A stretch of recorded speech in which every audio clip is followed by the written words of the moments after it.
menghitung kebutuhan biaya hidup dalam 1 tahun. Kebutuhan hidup setiap orang berbeda-beda. Kita dalam kehidupan kita kebutuhan berbeda-beda.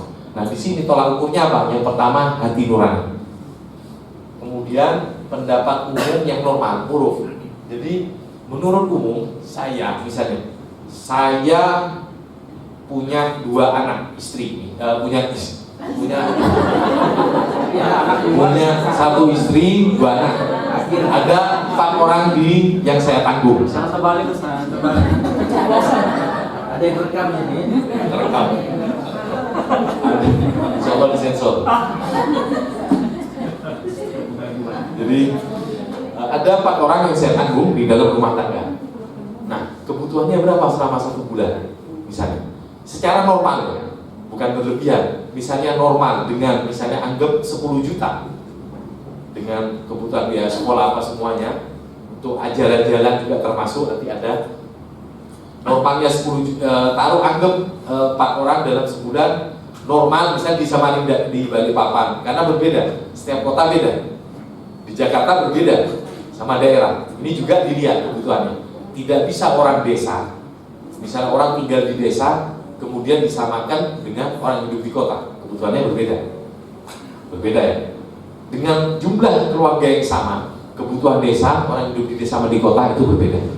Kalau dengan 10 juta itu cukup, maka kalau dia berusaha berlebihan, dia berusaha ini masih kurang, ingin ini, nah itu berarti di atas hati nurani atau di atas huruf. Itu tidak bisa. Dia menghitung ini tetap harus dihumus. Nah, hal semacam ini trik. Biasanya orang-orang kalau tidak mau bayar humus, jadi kebutuhannya ditambah, dinaikkan sudah. Ini bahaya ya. Hati nurani. Ya, gitu. Ya, atau dalam bahasa fikihnya disebut maunah. Ini istilah fikih disebut maunah. Ini kebutuhan hidup yang sesuai huruf ya, sesuai hati nurani. Yang wajar lah. Kita bisa di Balikpapan dengan 3 keluarga berapa sih umumnya berapa? Cukup ya, cukup tidak berlebihan maksudnya. Tapi tetap ya, mengajak keluarga. Nanti ada mengajak keluarga untuk jalan-jalan. Itu termasuk kebutuhan ya. Makan di luar termasuk kebutuhan. Bukan berarti terus tiap malam makan. Enggak. Jadi tergantung kebutuhan.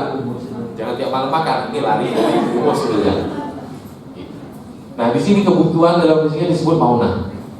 Ada 7 yang para ulama fikih disebutkan, ada para fuqaha ada 5 item yang disebut maunah, kebutuhan hidup secara normal. Biaya hidup yang biasanya dikeluarkan, yang pertama biaya hidup biasa dikeluarkan oleh manusia normal untuk menghidupi dirinya.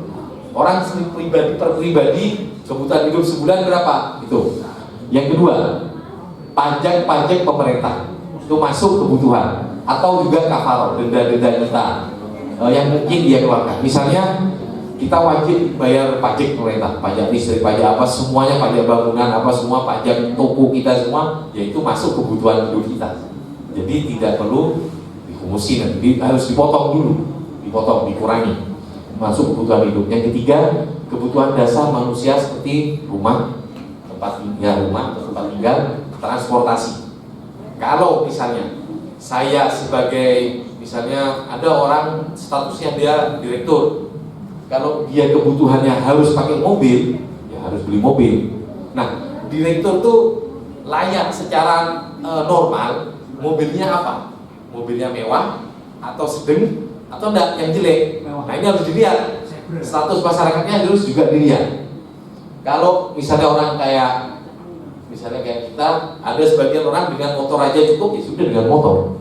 Kecuali kalau mobil itu sudah menjadi kebutuhan yang umum, itu sudah dianggap kebutuhan, jadi tidak berlebihan. Kebutuhan yang umum lainnya orang punya mobil sudah biasa, tapi tergantung mobilnya mewah atau tidak, itu lihat status sosial masyarakat orang tersebut. Yang ketiga kebutuhan dasar manusia, yang keempat biaya keluarga, belanja termasuk nafkah ya, semua kebutuhan istri. Nah, kebutuhan istri ini nafkah itu termasuk, kemudian pendidikan anak, biaya sekolah atau semua pengeluaran anak, kebutuhan sekolah, pakaian, makan. Terkadang ini suami ngasih nafkah buat ke istri itu tidak tahu nafkah ini apakah buat belanja dapur aja Atau kadang istri perlu aksesor ya gini ya. Kadang istri gini, kita pingin istri kita tetap cantik. Itu kalau suami tidak pingin berarti tidak normal. Tidak normal. Jadi wajar. Jadi ada jatah uang itu kebutuhan, masuk kebutuhan yang normal harus diberikan alat-alat kecantikan. Cuma syaratnya gini, berhiasnya itu tetap di rumah, jangan di luar.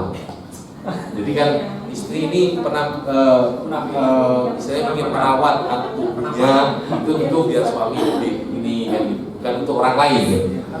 Karena ada orang bilang bedanya taksi mobil pribadi sama mobil taksi umum apa? Kalau umum semua bisa menikmati. Kalau pribadi enggak, tentu aja. Karena itu kenapa orang kalau berdandan itu yang menikmati bukan pribadi. Semua orang bisa menikmati. Oke. Tapi tetap ya, misalnya kebutuhan untuk perawatan istri itu masuk kebutuhan. Yang wajar tapi ya jangan yang mahal-mahal.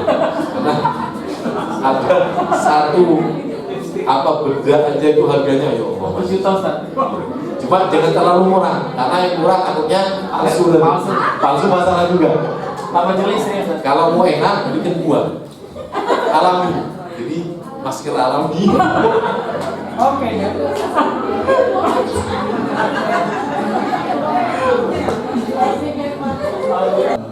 Selain istri, pendidikan anak, pakaian, rekreasi. Jadi rekreasi termasuk ziarah. Nah, ziarah itu ziarah ke makam-makam suci Al-Bait, umroh. Ini kalau memang kebutuhan ya kita harus nabung. Nah, apa masuk kebutuhan? Nah, rekreasi dan ziarah mereka atau berkunjung ke orang tuanya, ke keluarganya, walaupun setahun sekali tidak masalah, tergantung ini. Tapi juga lihat kebutuhan ini ya, kemampuan suami dan lihat hasil. Ya. Tadi kalau nabung buat ziarah itu nggak nabung. Nah, itu nanti ada. Ada uang tabungan, terus uang untuk haji ya, kita nabung untuk haji, untuk ziarah ke Arba'in. Kalau sudah setahun gimana, kena humus atau enggak? Atau nabung di bank, atau naruh saham, investasi, uang pensiun juga ada, semuanya ada. Oke, dengan keluarga yang dianggap wajar. Nah ini ya, serta segala kebutuhan keluarga yang dianggap normal dan wajar. Ukurannya normal dan wajar, tidak juga. Kelima, biaya haji wajib dan amal-amal sosial. Jadi misalnya kita untuk dana sosial ingin menyumbang, biaya wajib haji itu termasuk kebutuhan. Terus amal sosial, kita misalnya ingin setiap bulan ngasih misalnya ke yayasan atau ikhwan atau keluarga pecinta Ahlul Bait yang membutuhkan, ya tiap bulan ngasih, entah dalam bentuk uang atau beras, itu masuk kebutuhannya. Seperti dana santunan atau hadiah-hadiah. Atau enggak, kita ingin setiap acara milad itu kita memberikan hadiah, itu masuk kebutuhan. Hadiah itu anak-anak kecil apa semua, atau anak yatim semuanya. Kita rumus bisa dilakukan setelah memotong semua biaya. Nah, semua item ini 5 itu ketika masuk kebutuhan kita potong dulu. Nah, nanti hasilnya keuntungan bersihnya setelah bersih ada sisanya. Kalau ada sisa setelah dipotong ini semua, baru 20%-nya